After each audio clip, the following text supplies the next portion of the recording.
Question A1. List 4 factors that influence the eye's ability to see detail, and then the second part, write brief notes on one of these factors. The first factor that's important in detail is the actual physical size of the object we're looking at, the actual size of the detail.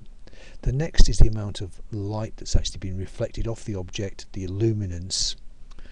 The third characteristic is the contrast, the difference between the object and its surroundings.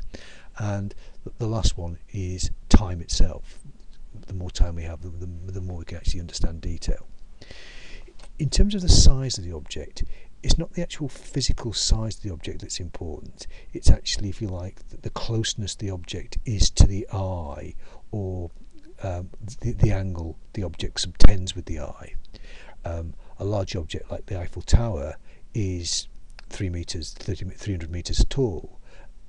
It fills the eye when you're very close to it, but if you actually sort of come back onto the outskirts of Paris, it's actually very small. So it's actually how close we get to the object. So if we actually sort of bring the object to about sort of 10 centimeters from our eyes, that's probably the maximum size for that particular object. The next one is illuminance. We see objects because they actually reflect light into the eye.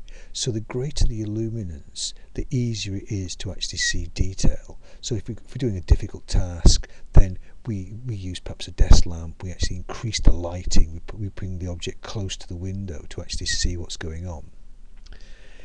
In terms of contrast, perhaps that's best explained. If you've got a dark material and you're actually sort of using a black material with a black thread, it's actually very difficult to see what you're doing.